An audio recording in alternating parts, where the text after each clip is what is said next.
yang dikatakan ramalan bahwa Pak Prabowo akan jadi presiden di usia tua, ini konon katanya Gus Dur gitu ya, kola Gus Dur kedua gitu kan. Iya, iya. Saya terus terang tidak pernah mendengar beliau mengatakan itu. Salam Pancasila. Mendekati pemilihan umum ini makin banyak framing-framing yang dilakukan oleh pihak-pihak tidak bertanggung jawab.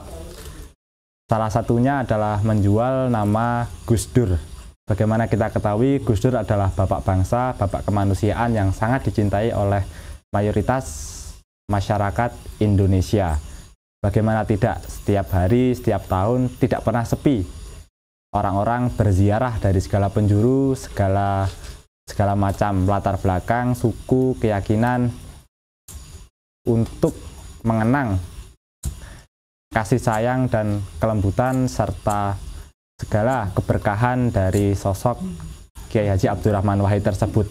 Bisa dibilang Gus Dur merupakan sosok presiden yang tidak terasa seperti presiden, Gus Dur sosok ketua PBNU yang tidak terasa seperti ketua PBNU karena memang Gus Dur tidak mengambil jarak terhadap rakyat.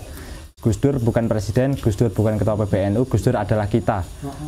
Dan kali ini kita akan membahas mengenai framing yang dilakukan oleh pihak tidak bertanggung jawab terhadap sosok Gus Dur yang kita cintai. Kita lihat videonya. Konon kabarnya Gus Dur pernah bilang bahwa Prabowo itu adalah orang yang ikhlas. Iya kan, orang yang paling ikhlas. Kemudian Prabowo juga ada lagi konon perkataan bahwa dari Gus Dur, penting sekali Gus Dur ini akan menjadi presiden di masa tuanya. Ya, oke. Kalau soal ikhlas, memang Gus Dur mengatakan itu. Oh, memang mengatakan itu. Banyak sekali orang yang mendengar Om Wai. Banyak sekali Gus Dur mengatakan Pak Prabowo orang yang ikhlas. Dan saya lihat juga beliau kan berkali-kali kalah juga tetap saja, dan terakhir baik juga sama Pak Jokowi gitu kan. Ikhlas di situ ada keikhlasan. Betul. Ya kan? Nah, kalau yang soal kedua yang dikatakan ramalan bahwa Pak Prabowo akan jadi presiden di usia tua, ini konon katanya Gus Dur gitu ya, kola Gus Dur kedua gitu kan. Saya terus terang tidak pernah mendengar beliau mengatakan itu. Saya juga tanya semua, kakak saya tanya, adik saya tanya, ibu saya tanya, semua orang-orang dekatnya bapak saya tanya, semua asistennya Gus Dur, pengawalnya Gus Dur semua saya tanya, pernah dengar nggak? Nggak ada yang pernah dengar. Jadi saya juga nggak tahu ini perawinya nih siapa nih. Mang Oba juga ditanya. Lah, Om Wai pernah dengar nggak? Protokolnya, aku nggak pernah dengar. Nah, coba ditanyakan yang lebih sahih. Siapa? Ya, Duria, langsung ke Bu Nuria atau Mbak Yeni Wahid dan saudara-saudaranya. Iya, nggak ada yang pernah dengar Om Wai. Jadi buat saya ya ini ya nggak tahu nggak tahu, saya nggak tahu siapa yang. Iya, makanya kalau yang pernyataan Gus Dur yang lain-lain kita pernah dengar. Ya, betul. Nah, tapi kalau soal itu terus terang saya sendiri tidak pernah dengar. Itu sih. Iya. Tapi lihat ya, semua paslon yang ada, semua itu punya story dengan Gus Dur. Iya. Ada story-nya dengan Gus Dur ya. Jadi di tempatnya Pak Anies dan Caimin. Caiminnya jelas punya story dengan Gus Dur. Karena keponakan yang mengambil alih partainya Gus Dur, pamannya sendiri dikeluarkan kan kira-kira gitu. Jadi kan itu sudah paling berat itu gitu ya. Nah, ini paslon walaupun 1. Dia nyangkal-nyangkal terus juga. Dia nyangkal-nyangkal terus, tapi kan kenyataannya seperti itu. Masih ada beritanya, Caimin menggugat Gus Dur 99 miliar. Itu masih ada file beritanya kan. Nah, yang kedua, paslon kedua. Pak Prabowo sendiri kan juga pernah membuat komentar di media, diwawancara oleh seorang media asing. Beliau sendiri juga cukup agak malu waktu itu punya presiden tunanetra seperti Gus Dur. Itu kan pernah ada wawancara Alan gitu kan. Nah, gitu kan. Jadi semua punya story lah gitu. Nah, di paslon ketiga, paslonnya nggak ada masalah. Paslonnya sendiri kan nggak ada masalah, malah justru sangat dekat dengan Gus Dur.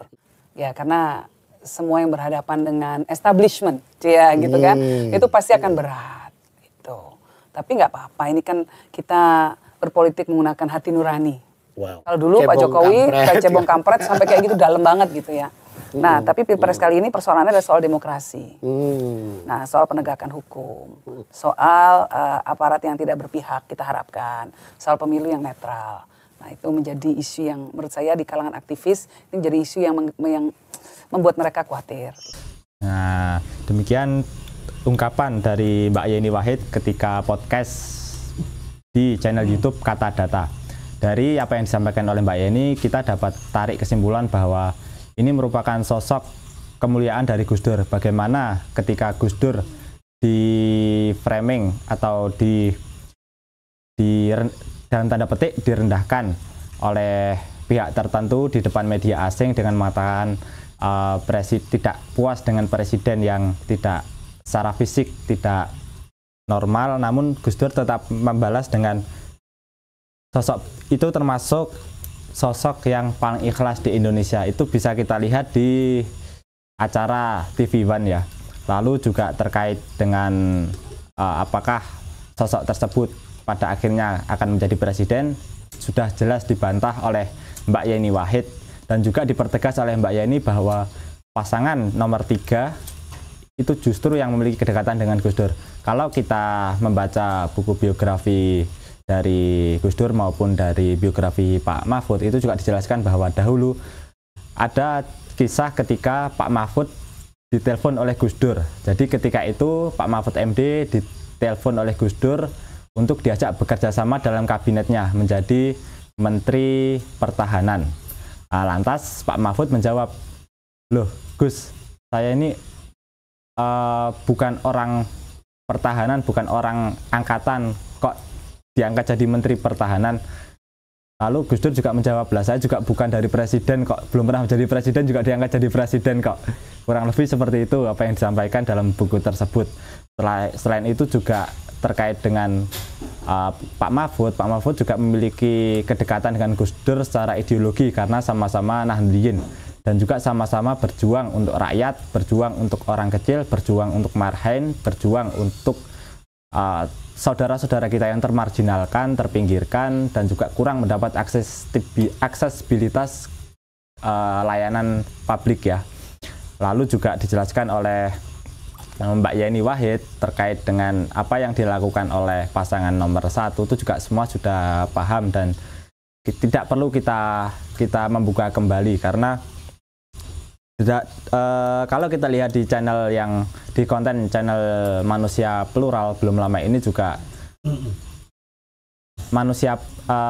channel Manusia Plural mengupload konten di mana konten tersebut menjelaskan bahwa ada dari istimewa ulama yang mendukung atau dalam tanda petik menekan pasangan 01 untuk menandatangani semacam fakta politik ya, dan juga fakta politik tersebut diatasnamakan sebagai ijtihad ulama. Nah, kita juga perlu pahami kembali bahwa ulama mana yang